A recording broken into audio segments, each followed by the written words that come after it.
are live. So good morning, everyone. My name is Jesse, and I am with Exploring by the Seat of Your Pants. For those joining us for the first time, and we do have some classes joining us for the first time, we are all about bringing conservation, adventure, and science into classrooms around the world. Today's speaker brings a little bit of all three of those at once, which is really exciting. Oh, we just got our sixth class. Awesome. All month long, we are highlighting Epic Earth. We are showcasing amazing places, and extreme people who push the boundaries of exploration all around the world. So all month long, we're doing that. Thank you so much for joining us and being a part of that. We have 6 classes from across North America. A lot of Ontario today. It's Martin Luther King Jr. Day in the US, which is fantastic, which means we have a lot of Canadian classrooms today with us. So I'm going to give them a chance to say hi before we dive in. We've got Miss Gallant's grade 6s in Guelph, Ontario. Hi, guys. Hey, welcome in. We've got Miss Levine's just joined us, grade 6s in Thunder Bay, Ontario. Hi, guys.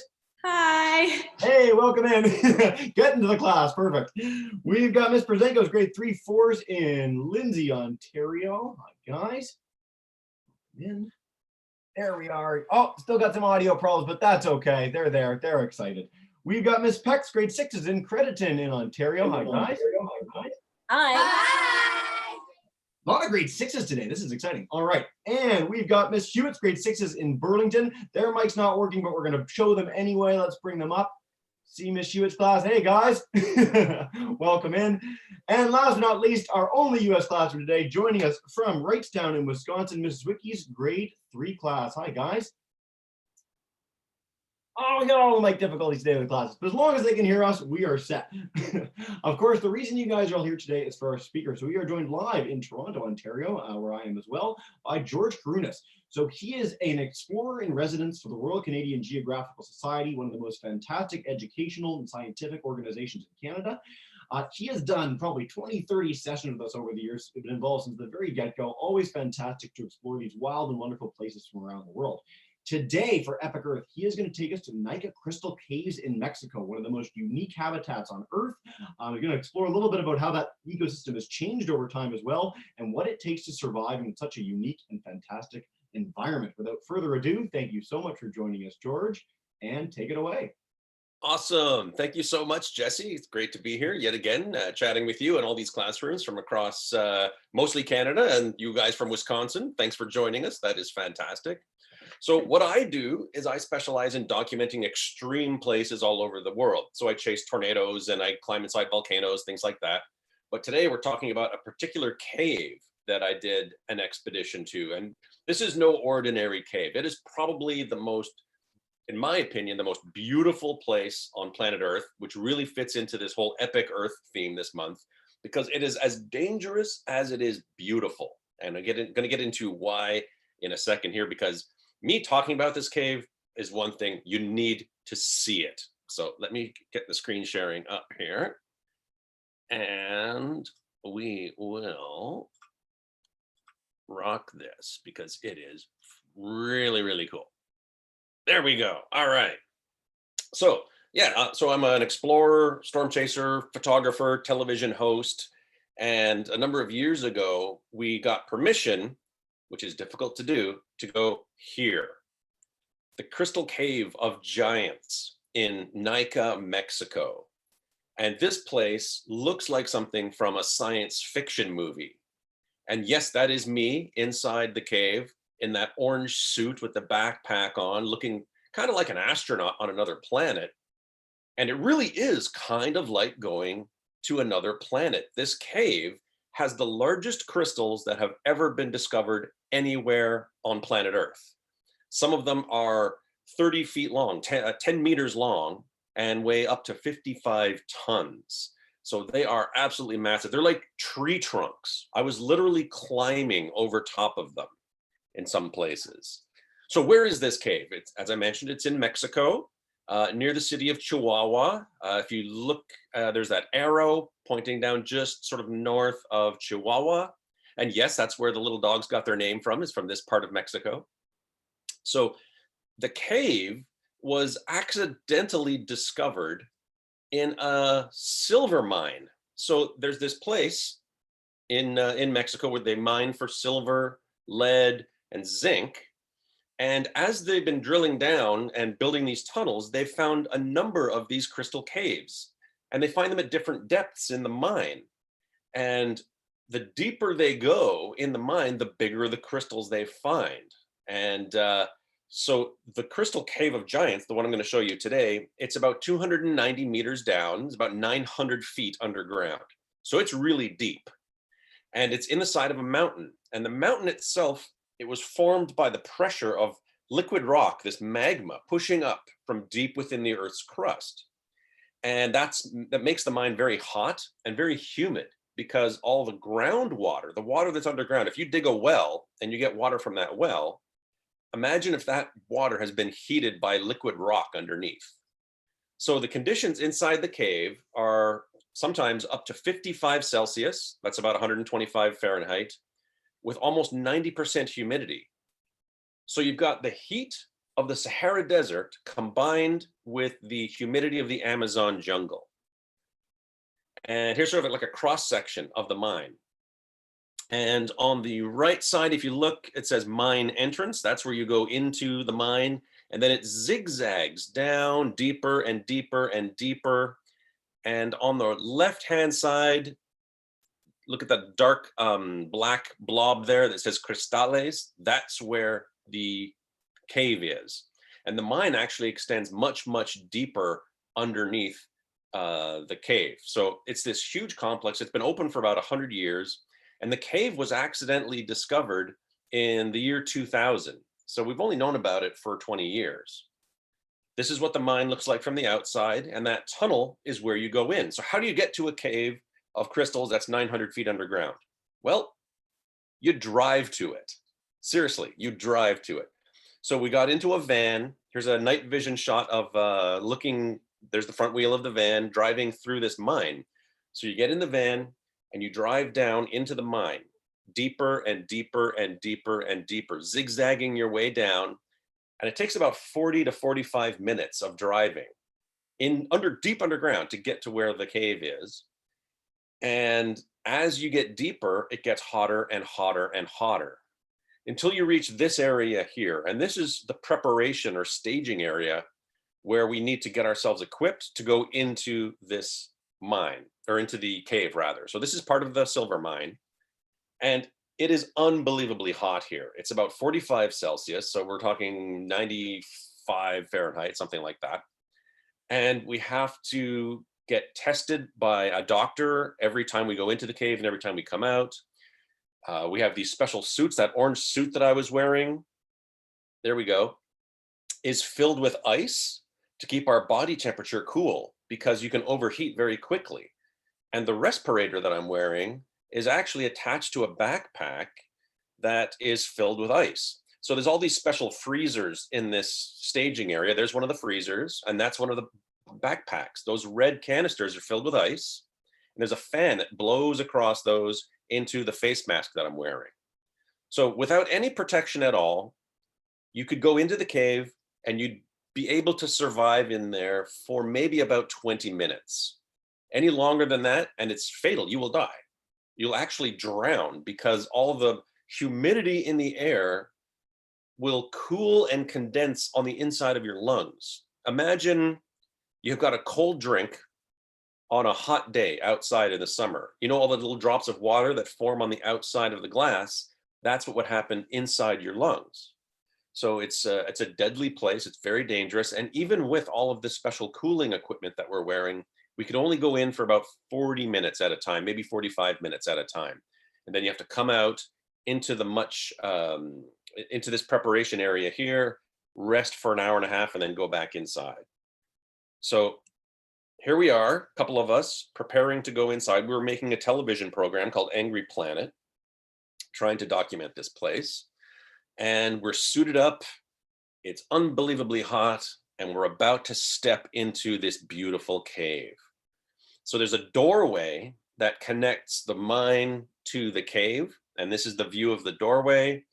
The mining company has installed this portal sort of thing to get you into this cave.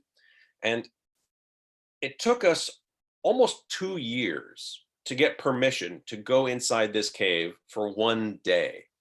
So access to this cave is extremely restricted. It's one of the least visited spots on planet Earth because it's so dangerous to walk around in here. If you fall, you're going to fall on one of these crystals.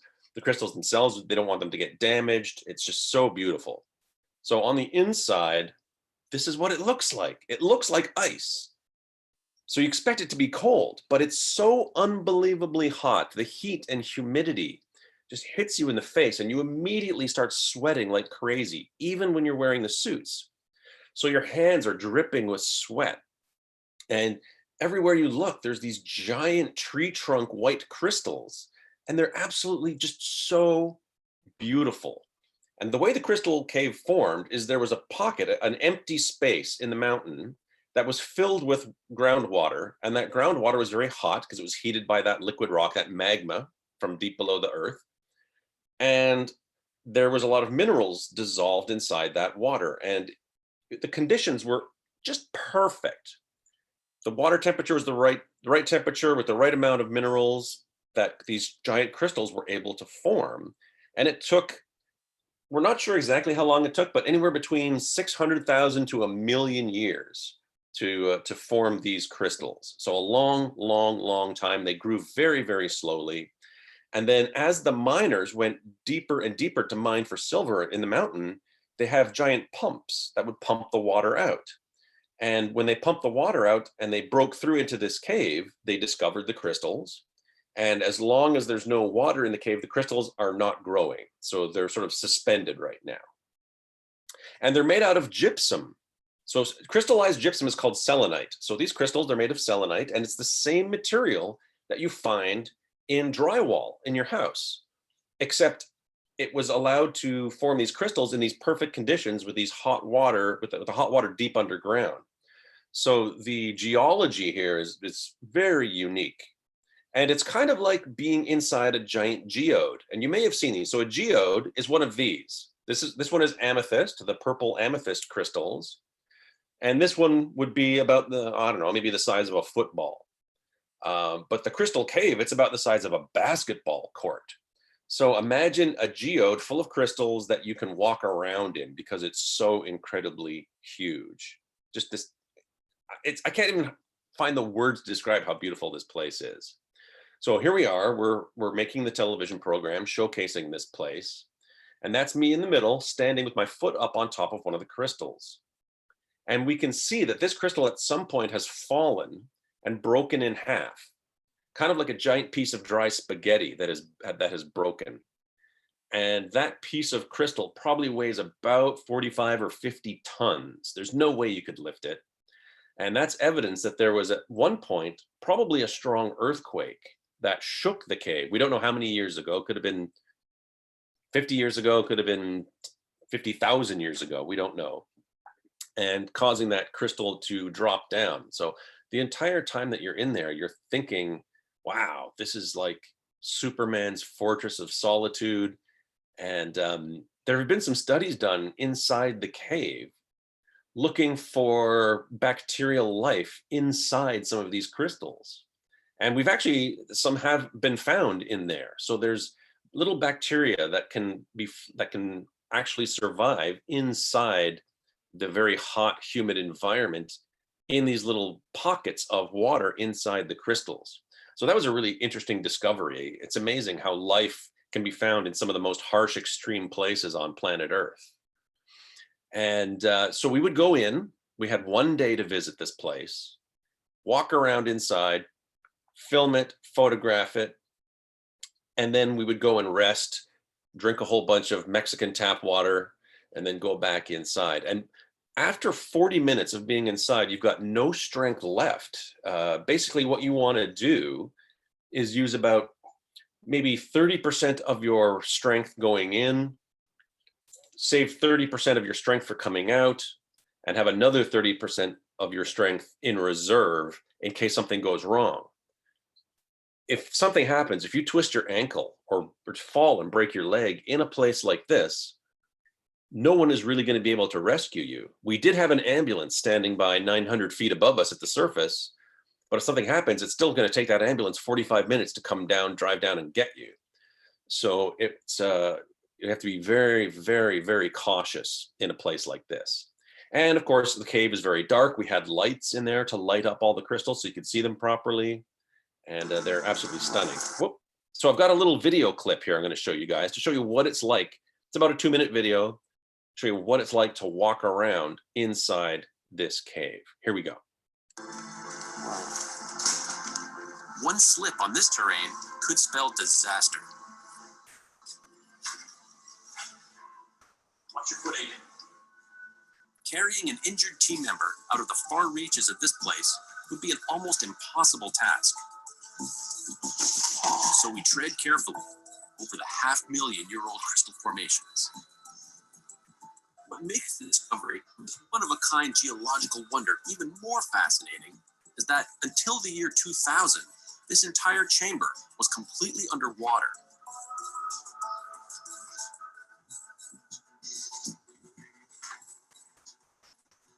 The interesting thing about the mine here is that this cave is temporary.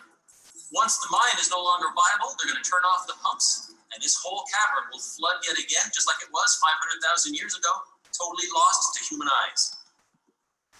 This may be my one chance to experience this incredible place.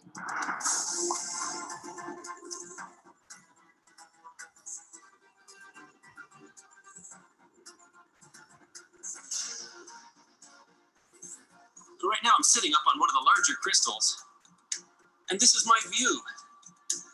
Totally unreal. One of the curious features of the cave is there are some very big crystals that are broken and fallen on the floor here. There's really only one thing that could have caused it, and that's an ancient earthquake. Look at this. This crystal probably weighs about 50 tons, but yet it was snapped like it was a piece of dry spaghetti. I don't know when it happened, but I do know that this cave does lie on a fault line, so earthquakes are certainly not unheard of here, and there's proof positive of that. We struggle to explore as much of the cave as possible. We get the sign that our time is almost up. Okay, I copy that. 10 minutes. So while we were down there, we brought one of the flags, these historic flags that are part of the Explorers Club. It's a group of a few thousand explorers around the world. I'm Canadian chairman of the Explorers Club. So I was able to bring one of their historic flags down in the cave. And it's the first time one of those flags has ever been brought down there. So there are spots inside this cave where more people have stood on the surface of the moon, just to put it in perspective in terms of how difficult it is to operate in this place. So I'm going to turn the screen share off so that we can get to a whole bunch of questions, because I'm sure you have some questions about this place. And can you hear me? We're good? Yeah, we're great. Thank you so All much. right. That was fantastic. So yeah, guys, let's dive in with questions. We got our 6 classes live. We got tons of time for questions. So I'm going to start with Miss Gallant's class. If you guys want to kick us off and come on up, you are good to go. Can you hear us? Yeah, you're great.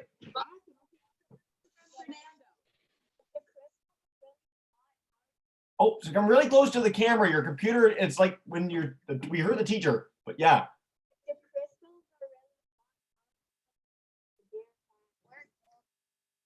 Miss Gallant, can you repeat that for us? If the crystals are really hot, how is he touching them with his bare hands? If the crystals are really hot, how are you touching them with your bare hands, George? Okay, that's a really good question. So the heat inside the cave comes from that liquid rock heating up the groundwater, and that's what creates all of the humidity in the air and the heat in the air. The crystals themselves don't get very hot. So you can put your hands on them and you won't get burned. That's not a problem at all. The problem is the air and how hot and humid the air is. And the crystals themselves are actually, they're pretty soft. The selenite material that they're made from is only about as hard as your fingernails. So when you are putting your hands on them, you have to be very careful not to damage the crystals. So not wearing gloves is actually a good way to protect the crystals, so you don't actually accidentally bump them, and you don't have to worry about getting burned. Excellent. All right. Let's go to Miss Levine's class. If you guys have a question. Now, I know you got 2 things on, so I'm going to see which one is your actual Oh, other one, wrong one. There we go. You should be good. Come here. Hi. Hi. We have a question from Ethan.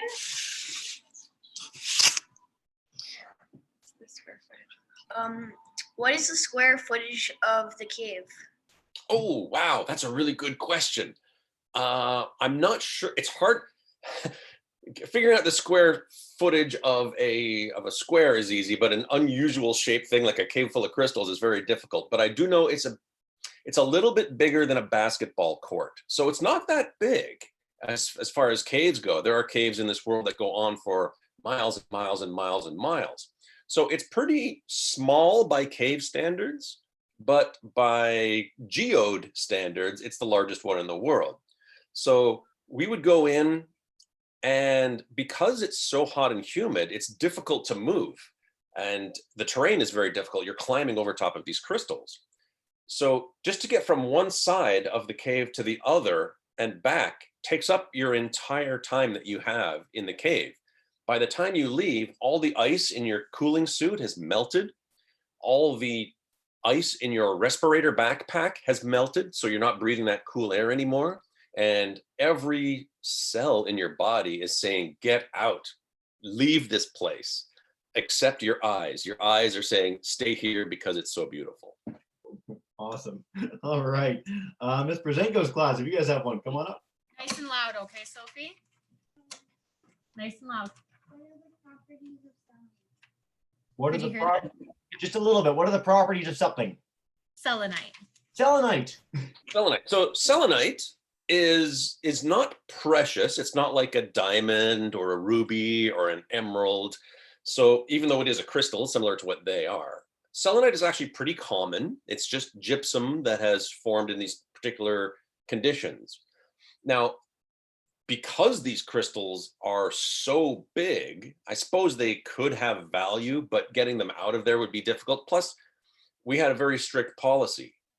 Leave nothing but footprints, take nothing but photos.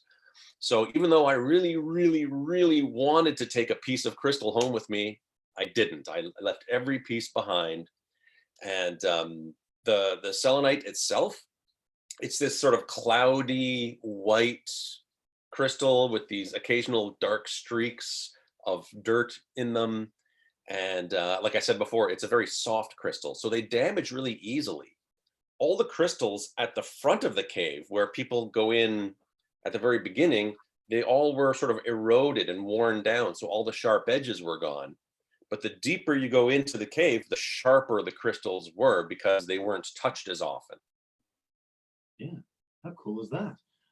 You mentioned leave nothing but footprints, take nothing but photos. I just want to follow up really quickly on that. That's something that's actually come up in a few of our presentations this month. That's a good message for any sort of archaeological site or a fantastic natural site, petrified wood in the southern US. Like, I'm sure you've had experiences where you've been tempted to take a lot of things before, but for the safety and for the continuation of that ecosystem and habitat, you don't. Well, exactly. If you want these places to be around for future generations, if every person takes a little piece, then there's going to be nothing left, right? So that's important to do your part. No matter where you are, that is a really good policy for preserving the natural world. Fantastic. All right, let's go to Miss Peck's class. If you guys have a question, come on up. Did you guys need like a protective case for the camera for the movie? Right. Great question. So because it's so hot and humid, okay, so for those of you who wear glasses, if you're outside on a cold day and you walk into the house, what happens? Your glasses fog up, right? So the exact same thing happens to our cameras. Because it's so hot and humid in the cave, if you were to bring a camera in there, it would immediately get fogged up, but not only the lens, all the parts inside. And if you have this moisture that gets inside the camera, it can damage the camera. So what we had to do is we had to take all of our cameras, put them in a plastic bag, bring them into the cave in the plastic bag and leave them there for about 2 hours to allow the camera to warm up to the same temperature as the cave. Once that happened, then we could walk into the cave, pick up the camera, take it out of the bag. Now it's not going to fog up. We do our filming, And then when it's time to leave for us to rest and put our suits back in the freezer, we would take out the batteries and we would take out the memory card. We would then offload the footage, charge the battery, leave the camera in the plastic bag in the cave, and then an hour, hour and a half later, when it's time to go back in the cave, we would go in and the camera would be okay, and we'd put our batteries and memory cards back in. Now, having said that, we still had one of our main cameras completely die on us. So high-tech stuff doesn't really work in there very well. Anything that's computer-based will probably die. Any camera that has any kind of moving parts, we couldn't use any camera that used any kind of tape mechanism at all because it just would not work. So there's all these considerations. That was a really great question because it is so hard for technology to work in those extreme environments. And so you talked about filming this television program, and of course we got to see a little bit of that. What program was this? Because this sounds like you guys had quite a bit of experience going into extreme environments with cameras. So can you explain a little bit about that for the kids? Yeah, so I was the host of Angry Planet, which was a TV show that has aired all over the world. We made about 50 episodes of that show. And this was, I believe, season 2 or season 3 of Angry Planet. And we have filmed in places like Antarctica, Siberia, in forest fires in Australia, tornadoes in the middle of hurricanes, like all the most extreme places on Earth. And in the process of filming that show, we have broken a few cameras. And this was one of the costliest ones in this place, when we broke one of our really good cameras because of the heat and humidity. It happens. It happens. Great story, though. It happens. So I'm going to share that with classes at the end, a bunch about Angry Planet. You can look at it all on YouTube. It's fantastic stuff, some really, really great content. And George has shared a bunch from some of his other expeditions and some of his other presentations with us. So Miss Hewitt's class just typed in a question. I'm going to come and see if we get your audio working by some fluke. And if we can, great. I don't think we will. No. So I still can't hear you guys, but I appreciate you with the question. So the question from Miss Hewitt's group is, we're wondering if the crystals are slippery and whether there was any danger of you and or the camera people falling. Yes. So these crystals are very smooth and they're damp. So yeah, they're very, very slippery. And of course, as we saw in some of the pictures, you've got the long crystals, but then you've also got these sort of smaller shark's teeth shaped crystals. And when you're crawling on top of the big ones, the last thing in the world you want to do is to slip and fall and land on one of the sharp ones. So yeah, there was a tremendous danger. So we had to be very cautious and move really slowly and deliberately.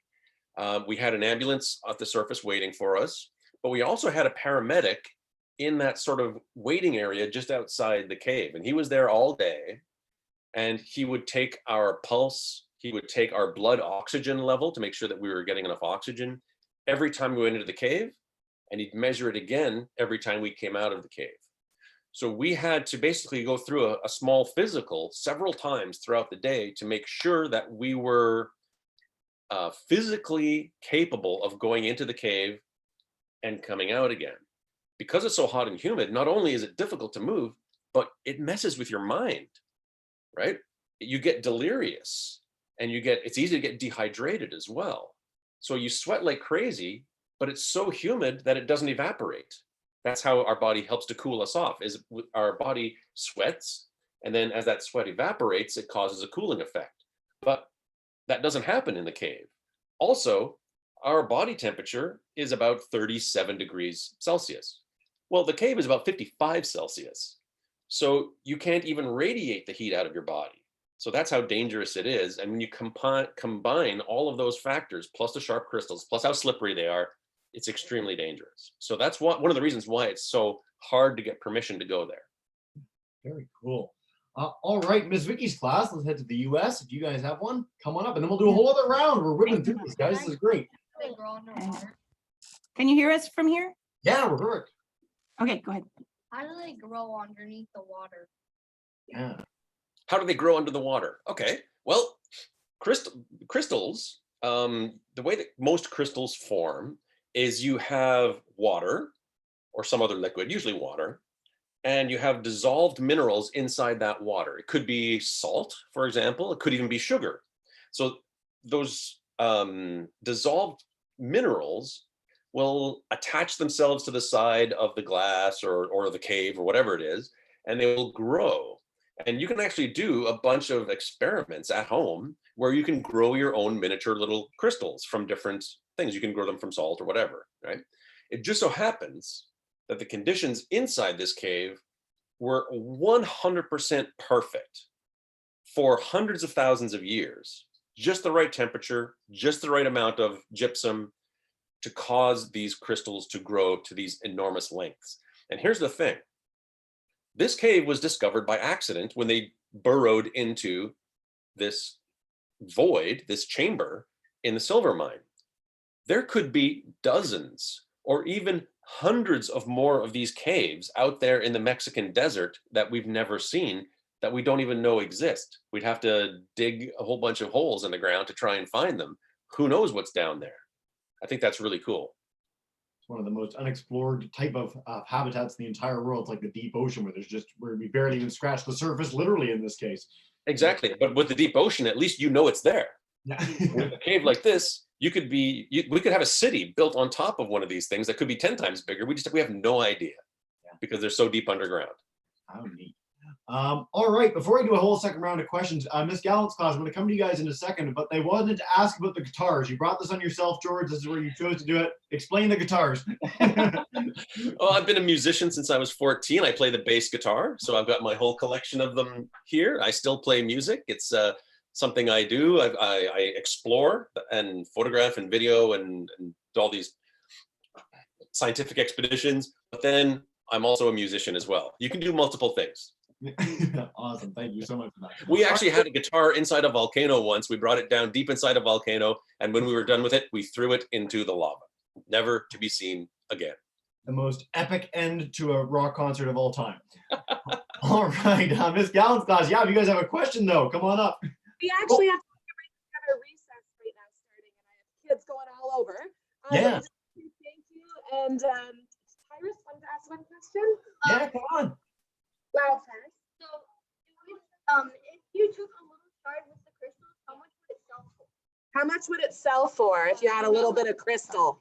Yeah. Ooh, like a little piece wouldn't be very much at all. Selenite crystals that are, that you can carry, small ones, they don't really have much value. I'm not sure exactly how much, but it's really not, it's not precious at all. Yeah. Well, it's like you showed the geode earlier of quartz and of amethyst. And I mean, these are things that you can find in any museum gift store for, 10, 15 bucks if that. So, I mean, they look stunning, but they're not exactly gold or platinum. Yeah, a big one that's the size of, I don't know, maybe 4 feet high, whatever, of amethyst would be, I mean, an expensive one would probably be a couple of $1,000s. But amethyst is actually even more valuable, I believe, than selenite, I believe.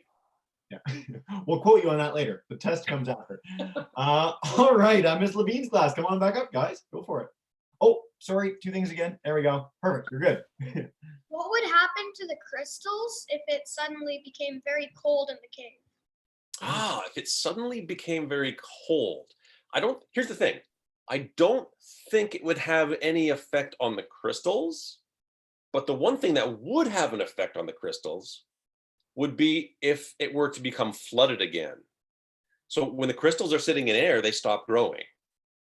So for the past, I don't know, 20 years or so, the crystals have not been growing. But there was an accident. There was part of the mine that flooded again. And I think for at least a brief period of time, the cave was flooded with water again. And as soon as that happens, now the crystals will actually start to continue growing again, very, very slowly, really slowly, but they would grow again if they're put back into the hot water. And so you'd said in the film that once the mine is unusable anymore, they will flood it again, and it'll be off limits to people, I guess. Is there plans to do that? Do we know when the timeline for that is, that the cave will just be on its own again? Yeah, so there's been some I don't know exactly what the situation is there right now, but I know that there have been a few changes. Part of the mine has reflooded because there was a flash flooding incident. There was some kind of accident, and part of the mine is not being pumped out now. So as of today, right now, I'm not 100% sure if the cave is still underwater or if it's above water right now.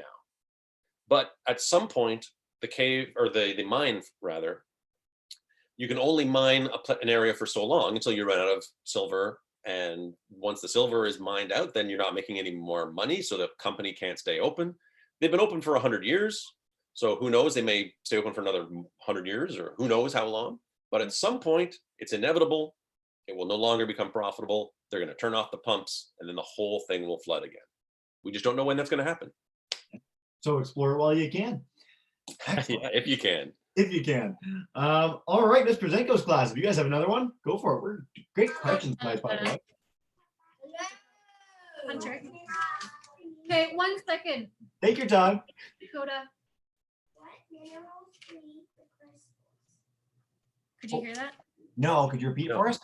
What minerals created the crystal? It's gypsum. So gypsum is really, really common. If you have an old piece of, like the walls of your house are made of gypsum, that drywall sheetrock material is made of gypsum. So if you take that gypsum, you take that piece of your drywall from the wall of your house, crush it up, put it in some really hot water for 500,000 years, you'll have these giant crystals that'll form. Man, if only I had that much time. Okay, we'll start now. We'll see what happens. Exploring by the seat of your pants, year 550,000. We'll come back. All right, great question, guys. Let's go to Miss Peck's class. Come on back up, guys. Go for it. Let's go to Miss Peck's class. Come on back up, guys. Go for it. How big was the biggest crystal that was like there? The biggest crystal was about, let's see here, about 12 meters long, 12 to 15 meters long. So 35, 40 feet long and thicker around than I could put my arms. Like I could not put my arms around the biggest crystals for sure. Like bigger than a telephone pole, much bigger than a telephone pole. Super cool. All right, Miss Hewitt's class asked a bunch of questions. I'm going to take one, go to Miss Wicky's, and wrap up with another. They asked, what kind of dangers come from being deep underground? Does it change the way you breathe? And why wouldn't you use an air tank to breathe if breathing is such a major issue? Why not have like a scuba suit sort of thing? Right. So there's a whole variety of dangers to being down there. You're in a mine. You have to think of, there are mining accidents that happen. And while we were down there, we could hear them blasting. We could hear the dynamite of them blasting in other parts of the mine. And that was kind of creepy because every now and then you'd hear this and the walls would shake a little bit. And we knew that, they're using explosives not too far away from us. So there's a thought there, and mines collapse from time to time. But other than that, the deeper you go into the earth, the hotter it gets, right? We've got this crust, this tiny little piece of crust that we live on. And if you were to shrink the earth, as big as it is, down to the size of an apple, the crust that we live on is only about as thick as the skin of that apple. And the deepest mines that we've gone, the deepest mine is in South Africa. And even at that deepest depth, it's unbelievably hot, but we're still only in the crust. We haven't even reached deeper than the crust of the earth. So the deeper you go, the hotter it gets. Now, in terms of air, if you had a scuba tank, that would be very heavy, cumbersome, and the air that you're breathing from the scuba tank isn't chilled. So the reason why we had the ice respirators was so that we could keep our lungs nice and cool and breathe that chilled air to be very refreshing. So there was no lack of oxygen. There was plenty of oxygen down there. It's not like it was an environment where there was a lot of poison gas or underwater where you need scuba gear. That was never an issue. It's just the temperature. So it's easier and better to have a chilled respirator than to bring your own actual air supply down there. Fantastic. Before 2 other questions, I just want to note, I'm going to pass along all of George's past sessions with Exploring by the Seat of Your Pants to the classes when we're done. One recent one that he did with Joe was go down into Snow Lab. So for our Ontario classes, one of the coolest science facilities in the entire world is in an active mine in Sudbury. So it's called Snow Lab. We've done a whole bunch of them, but you can see George's expedition there too, not too far back. So I would encourage you guys to check that out when we're done as well. And I love the analogy of the apple. Thank you. I'm so glad we got that in. All right, Ms. Ricky's class, if you guys want to take our second Nice class. and loud. Why? How long would it take for for you to get from the top of the mine to the bottom of the mine walking to the bottom of the mine? Sort of caught part of that. How long would it take for you to get to the top of the mine, to the bottom of the mine, and then back? Is that the question? Walking. Oh, okay. Yeah. You would not want to walk. It's too hot. Yeah, you definitely, I don't know how long that would take. It would be really, really difficult to walk out of the mine. So parts of the mine are actually air conditioned. And they do that so that the workers don't overheat. There are some parts of the mine that are not air conditioned. And in those places, the miners can only go in for a very short period of time and then come out again because it's so dangerous and so hot. So let's think about this. Okay, so to drive from the surface down to where the cave is takes about 45 minutes. And that's going downhill. Coming back up in a car takes about the same time. I can't imagine how difficult it would be trying to walk up that. It would take hours and hours and hours, and you'd have to carry so much water with you because you'd be so dehydrated. But let's put things into even deeper perspective. The farther down, the cave is less than half the depth of the mine. So the mine extends much, much deeper than the actual cave is. So I don't even know how long it would take to drive from the surface all the way down to the deepest part of the mine and back up, let alone walk it. I wouldn't want to do it. No thanks. Bring the car. And I don't know if you can call an Uber to go 900 feet underground. I've never tried that, but I'm sure that would be pretty funny. You'll have to do it and report back to us. But I'm glad, it's a good sign. If you don't want to do it, then it's probably not something that anyone will want to engage in. So I'm glad we got that in. All right. I love this question. It was written in by Miss Shewitt's class. I want to wrap up with it. And that is, we're wondering what are some of George's favorite places that he's been? This is number one, for sure. Of all the places I've been to on planet Earth, I've been to about 75 countries, every single continent. I've been to Greenland and Iceland and Antarctica and the Sahara Desert and the Australian outback. And I've been inside volcanoes in the Congo and the South Pacific and Central America, and just seeing, I'm looking at my map of the world that's above my desk right now. And it's full of full of pins.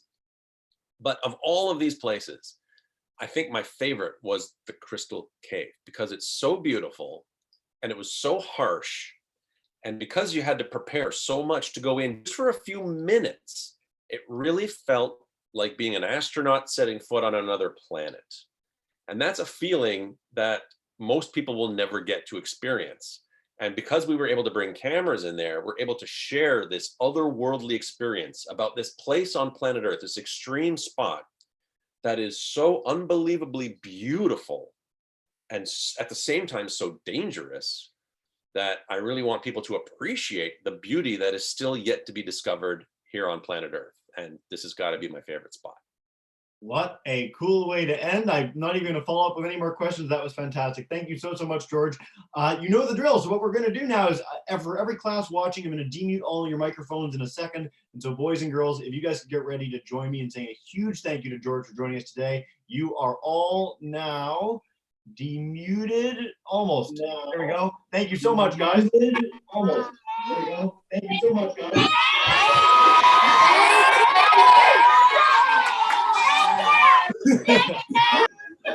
Awesome, guys. Thank you so much for all our class for joining us for Epic Earth. Again, we got like 20 more sessions to wrap up the month. And then February, all month long, we are showcasing amazing women in science. So we're kicking all the men out, amazing, incredible women from around the globe. So we look so forward to having you for that. George is excited too. And George, thank you so much for joining us today again. Such a pleasure.